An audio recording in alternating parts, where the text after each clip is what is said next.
श्री कृष्ण ने कहा है कि प्रेम का असली अर्थ निस्वार्थ समर्पण और जो बिना कामना के, बिना लालच के किया जाए, वो प्रेम है। प्रेम संसार का सबसे पवित्र बंधन है।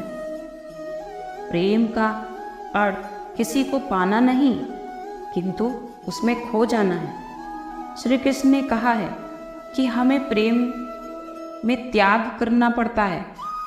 प्रेम वो नहीं जिसे छीन कर या मांग कर लिया जाए, बल्कि प्रेम वही है जहाँ त्याग है।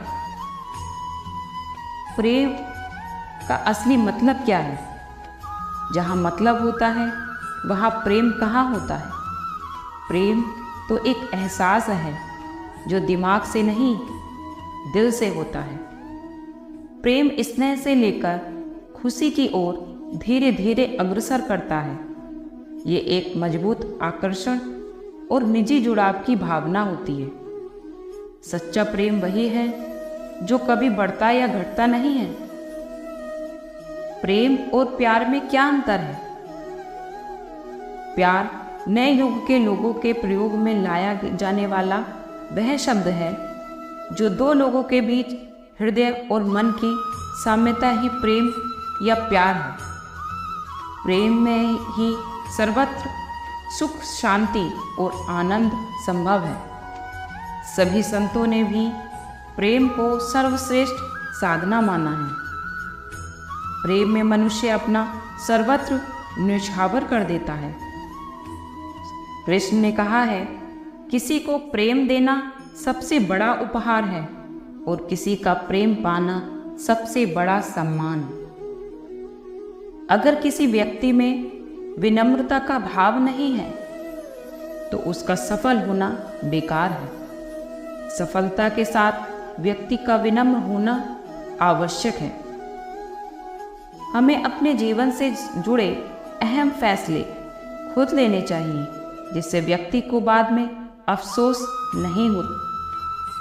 जीवन प्रेम से ही प्रकट हुआ है, प्रेम से ही चलता है। हर एक इच्छा के पीछे प्रेम है।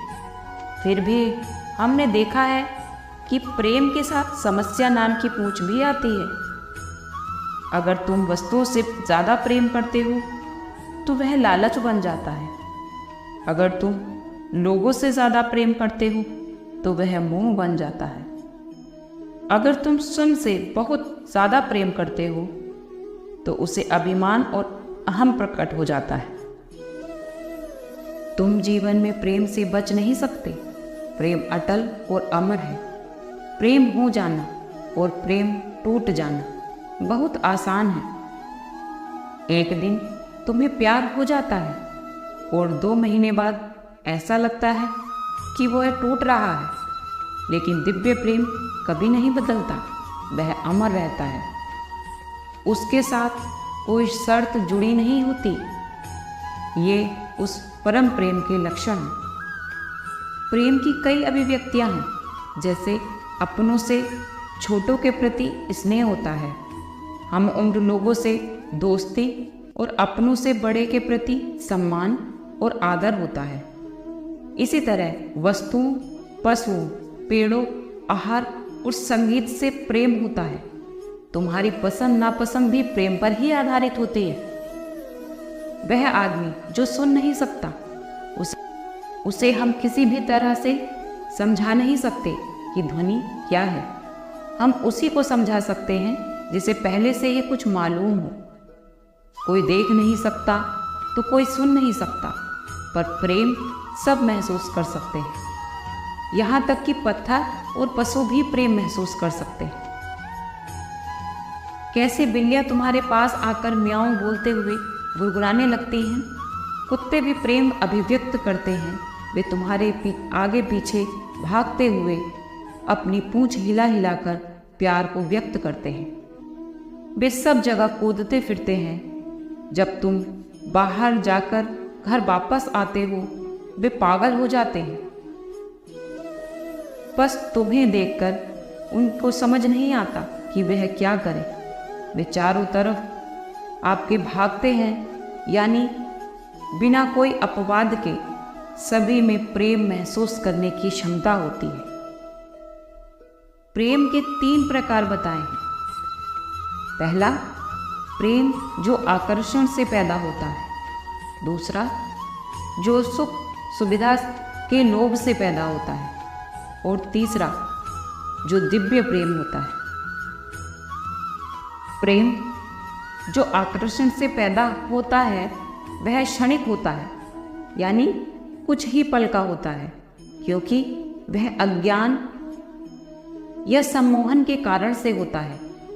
इसमें आपका आकर्षण से जल्दी ही मुंह भंग हो जाता है और आप ऊब जाते हैं। यह प्रेम धीरे धीरे कम होने लगता है और भय, अनिश्चितता, असुरक्षा और उदासी लाता है। जो प्रेम सुख सुविधा से मिलता है वह घनिष्ठता लगता है, परंतु उसमें कोई जोश, उत्साह या आनंद नहीं होता। जैसे आप एक नए मित्र की तुलना में अपने पुराने मित्र के साथ अधिक सुविधापूर्ण महसूस करते हैं, क्योंकि वह आपसे परिचित है। और दिव्य प्रेम सबसे उच्च कोटि का प्रेम होता है। यह सदाबहार होता है और सदा नवीन बना रहता है। आप जितना इसके निकट जाएंगे उतना ही उसमें अधिक आकर्षण और गहनता आती है। इसमें कभी भी थकान नहीं आती और यह हर किसी को उत्साह में ही रखता है। सांसारिक प्रेम सागर के जैसा होता है, परंतु सागर की भी सीमा होती है। दिव्य प्रेम आकाश के जैसा होता है, जिसकी कोई सीमा नहीं होती। सागर की सीमा से आकाश की ओर की ऊंचाई उड़ान भरो। ईश्वर प्रेम सभी संबंधों से परे है और इसमें सभी संबंध सम्मिलित होते हैं। अक्सर लोग पहली नज़र के प्रेम को अनुभव करते हैं, फिर जैसे समय गुजरता है यह कम और दूषित हो जाता है और घृणा में परिवर्तित होकर गायब हो जाता है। जब प्रेम में ज्ञान की खाद डाली गई हो तो वही प्रेम वृक्ष बन जाता है। प्राचीन प्रेम का रूप लेकर जन्म जन्मांतर साथ रहता है। कई बार प्रेम उलझा हुआ लगता है, क्योंकि लोगों को यह पता नहीं है कि प्रेम को कैसे स्वीकार किया जाए।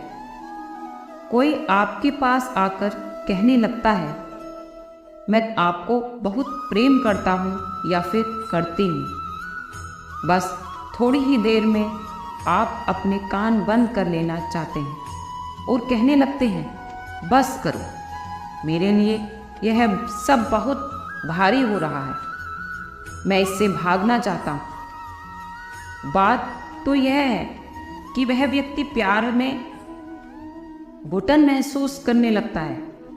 यह इसीलिए कि हम अपने भीतर कभी उतरे नहीं हैं। हमने कभी महसूस भी नहीं किया कि हम कौन हैं।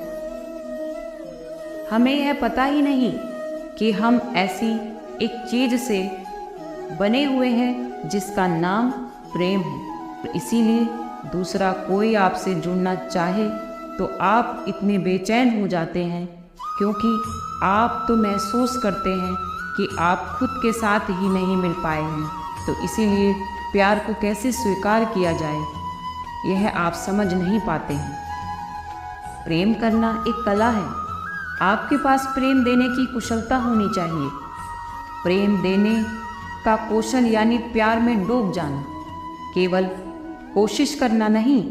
प्रेम कोई कार्य नहीं है, वह तो आपके मन की अवस्था है। आपको उसमें बिना कोई शर्त रहना होता है। यहाँ आकर उसको स्वीकार करना आप पर ही निर्भर है। आपके अंदर की ताकत की वजह से लोग आपको बेहतर समझ सकते हैं। उसी तरह आप किसी को बेहद प्यार करते हैं, आप यह उन्हें समझाने की जबरदस्ती नहीं कर सकते।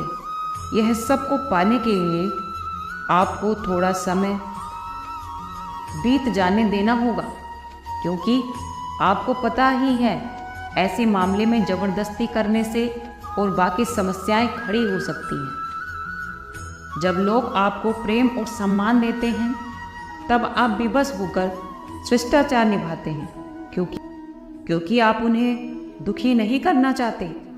पर जब वे आपको सम्मान और प्रेम नहीं देंगे, तब वे अपनी अभिव्यक्ति से प्रभावित नहीं होंगे। वे आपको स्वतंत्र करते हैं। इसीलिए अगली बार जब कोई आपको प्रेम व सम्मान न दे तो दुखी ना हो, बल्कि ये जान लें कि आप बहुत ही औपचारिकताओं से मुक्त हो गए, स्वतंत्र हो गए।